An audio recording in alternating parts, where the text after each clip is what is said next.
রাজশাহী, নাটোর, নওগাঁ, জয়পুরহাট এবং চাঁপাইনবাবগঞ্জ এই 5টি জেলাতেই আমরা আমাদের র্যাবের আইন শৃঙ্খলা সম্পর্কিত কার্যক্রম বৃদ্ধি করেছি। বিশেষ করে হাইওয়েতে যাতে ডাকাতি না হতে পারে এজন্য আমরা চেকপয়েন্ট এবং বিশেষ টহলের ব্যবস্থা রেখেছি এবং এটা 24 ঘন্টা চলবে। বিশেষ করে গভীর রাতে আমরা সংখ্যা বৃদ্ধি করছি।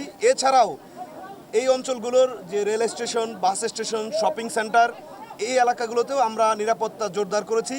তাছাড়া যেহেতু ঈদুল আজহা হচ্ছে আমরা বলে থাকি কোরবানির ঈদ এবং এই অঞ্চলে অনেক বড় বড় কোরবানির হাট হয়ে থাকে, যেমন এই হাটগুলোতেও আমরা বিশেষ নিরাপত্তা ব্যবস্থা নিয়েছি। আমাদের অতিরিক্ত জনবল ডিপ্লয়েড আছে এবং আপনারা দেখতে পাচ্ছেন যে এখানে আমরা একটি কন্ট্রোল সেল এস্টাবলিশ করেছি।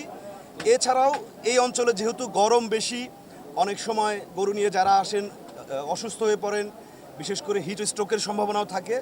এর জন্য আমরা একটা প্রাথমিক চিকিৎসা কেন্দ্রের ব্যবস্থা করেছি, যেখানে আমরা কিছু মেডিসিন এবং মেডিকেল স্ট্যান্ড আছে, তারা প্রাথমিক চিকিৎসা প্রদান করবে। এরপর যদি আল্লাহ না করুক যদি প্রয়োজন হয় পরবর্তীতে তাদেরকে হসপিটালেও প্রেরণ করা হবে।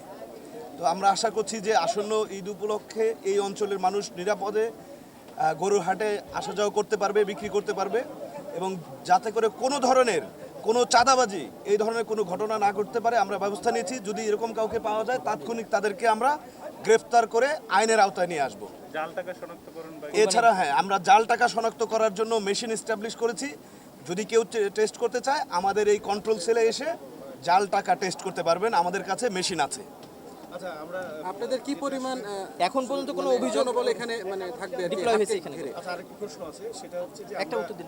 আমরা এই উপলক্ষে আমাদের সর্বোচ্চ পরিমাণ জনবল ডিপ্লয় করেছি এবং গত পরশুদিন রাতে আমরা হঠাৎ করে সর্বোচ্চ সংখ্যক টহল হঠাৎ করে বের করছি। আমরা বিভিন্ন সময় প্যাটার্নও চেঞ্জ করছি একই রকম না রেখে, যেমন হয়তো রাতের কোনো এক সময় ফুল স্ট্রেংথ আমরা ডিপ্লয় করছি, আর সার্বক্ষণিকও আছে। বিশেষ বিশেষ মোমেন্টে আমরা সংখ্যা বৃদ্ধি করছি, প্যাটার্ন চেঞ্জ করে এইভাবে কাজ করছি।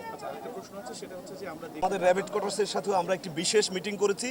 চাঁদাবাজি যারা করবে তাদেরকে পাওয়া মাত্রই গ্রেফতার করবো। আপনাদের কাছে অনুরোধ থাকবে আমাদেরকে খবর দিবেন, আমরা তাৎক্ষণিকভাবে তাদেরকে গ্রেফতার করবো। আর এছাড়া চাঁদাবাজিদের গ্রেফতারের জন্য যে বছরব্যাপী যে চলমান অভিযান, সেই অভিযান চলমান আছে। আর চিহ্নিত চাঁদাবাজি যারা, তাদেরকে আমরা যদি তথ্য পাই অবশ্যই গ্রেফতার করবো, আইনের আওতায় নিয়ে আসবো। এতটুকু আশ্বস্ত করতে পারি যে চাঁদাবাজির ব্যাপারে কোনো ধরনের ছাড় নেই।